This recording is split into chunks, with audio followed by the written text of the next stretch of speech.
Assalamualaikum warahmatullahi wabarakatuh. Kembali lagi di channel Bung Berani. Apa kabarnya teman-teman sekalian? Semoga teman-teman sekalian dalam keadaan baik-baik saja ya. Nah, di video kali ini saya ingin mereview media filter biologis, yaitu Bioring, teman-teman.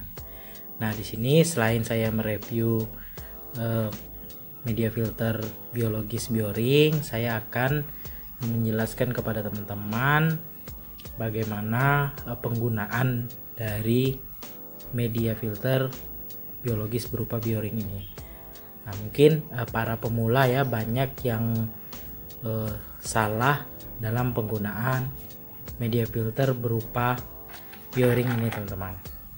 Oke teman-teman, sebelum kita lanjut ke pembahasannya, mohon dukungannya ya kepada channel Bung Berani dengan cara subscribe, like, komen, serta share videonya agar channel Bung Berani makin berkembang dan terus menginspirasi teman-teman sekalian. Ambil sisi positif dari video ini, sisi negatifnya silakan dibuang. Oke teman-teman, kita lanjutkan ke pembahasannya. Di sini di depan layar bisa teman-teman lihat, ini adalah media filter biologis, namanya Bioring, teman-teman. Atau keramik kering apa ya, banyak yang penyebutannya, tapi saya biasa menyebutnya adalah Bioring. Nah, di sini ada dua tipe Bioring yang saya review. Yang pertama yaitu Bioring yang ukurannya agak sedikit besar. Ini saya gunakan di tank akuarium, namun ini saya simpan kembali karena tank akuariumnya sudah tidak ada lagi. Di Bioringnya saya simpan, teman-teman. Nah, ini yang kedua, ini Bioring juga sama ya, cuma ukurannya lebih kecil, teman-teman. Nah, lebih kecil, dan sebenarnya keduanya ini sama fungsinya, teman-teman, sebagai rumah bakteri. Namun di sini untuk kegunaannya mungkin berbeda. Kalau untuk yang ini, yang besar, Bioring yang besar ini bisa kita gunakan di box filter yang berukuran besar, misalnya top filter yang ukurannya lebih dari 50 cm ya. Jadi kita bisa banyak ini menaruh Bioring yang ukuran besar ini.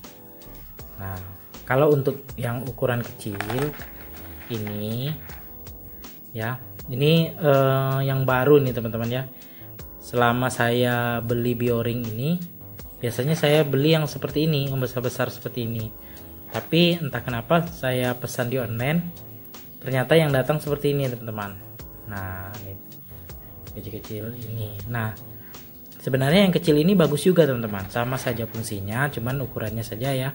Ini besar, yang ini kecil.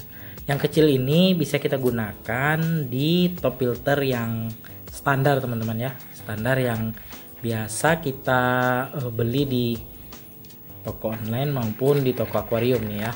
Yang box filter yang warna hitam kan ukurannya kecil, teman-teman. Bisa kita masukkan media filter Bioring yang kecil ini, teman-teman. Nah, jadi banyak nih muatnya ya. Ini ya, kecil-kecil, bisa kita masukkan di bagian bawah sekali ya, di bawah jaringnya. Nah, kalau untuk fungsinya sama, teman-teman, sama ya, bahannya sama. Ini fungsinya sebagai rumah bakteri ya, cuma ukurannya saja yang berbeda. Nah, jadi ini kita yang besar ini bisa kita gunakan di tank ataupun di top filter yang besar ya, yang bisa menampung banyak media filter. Jadi kalau yang kecil ini bisa kita gunakan di top filter standar yang bisa ditemui di toko akuarium maupun toko online. Nah, di sini mungkin para penghobi pemula ya banyak yang belum paham penggunaan Bioring ini, dan ada juga yang bertanya ya di YouTube ya, Bung Berani ya, bertanya, Bang, media filter itu Bioring itu penempatannya di mana, Bang? Ataukah di setelah kapas atau gimana? Nah, di sini berdasarkan pengalaman saya ya teman-teman ya. Kalau top filter saya yang saya punya sendiri itu peletakan bioring ini di lapis ketiga teman-teman. Jadi di lapis pertama itu saya taruh kapas ya, mulai dari kapas Dacron, kemudian busa grand wall ya. Sudah itu ijuk. Setelah ijuk baru arang. Setelah arang saya kasih busa Dacron lagi, baru saya letakkan bioring nih teman-teman. Jadi jangan kita setelah kapas ya, setelah kapas langsung kita taruh bioring. Nah, ada baiknya kita taruh media filter, jangan langsung bioring. Jadi seperti misalnya media filter batu apung, kemudian itu karang jahe, baru letakkan bioring. Atau kalau saya kan pakai arang tempurung kelapa, jadi setelah arang tempurung kelapa baru kapas Dacron dan langsung ke bioring itu teman-teman. Jadi jangan langsung setelah kapas langsung bioring. Nah, kenapa demikian? Karena nantinya ini bioringnya akan kotor teman-teman, akan cepat sekali kotor. Dan nanti kalau misalnya kotor, kita akan berpikiran akan membersihkan keramik kering ini ya, atau bioring ini.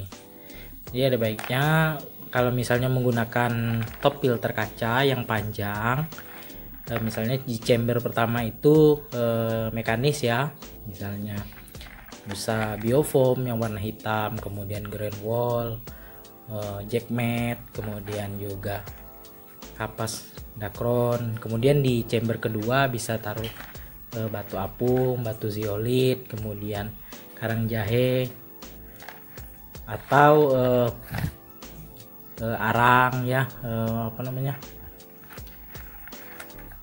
baru di chamber ketiga itu baru ditaruh bioring ya. Kalau misalnya ada chamber keempat bisa ditaruh lampu UV teman-teman, supaya filternya bekerja maksimal. Nah, ini seperti yang saya jelaskan tadi, saya sudah mereview ini ya teman-teman. Ini sama saja teman-teman ya, cuma ukurannya saja yang berbeda ya, kalau fungsinya sama. Jadi untuk teman-teman yang membeli ini ya, beli bioring ini, jangan sampai salah penaruhannya, karena saya sudah mengalami. Saya taruh bioring ini setelah kapas teman-teman, jadi akhirnya malah airnya tidak bisa bening teman-teman. Tapi semakin hari saya pelajari dan saya semakin paham, dan akhirnya saya tahu cara menyeting ataupun menyusun media filter yang baik, sehingga bioring ini bekerja maksimal teman-teman. Walaupun bisa teman-teman tahu top filter yang saya gunakan itu modifikasi ya dari toples, tapi alhamdulillah airnya tetap bening. Oke teman-teman, sekian dulu review media filter biologis, yaitu bioring ya, bioring atau keramik kering. Nah, sebelum saya akhiri video ini, mohon dukungannya ya kepada channel Lebung Berani dengan cara subscribe, like, komen, serta share videonya agar channel Lebung Berani makin berkembang dan terus menginspirasi teman-teman sekalian. Ambil sisi positif dari video ini, sisi negatifnya silakan dibuang.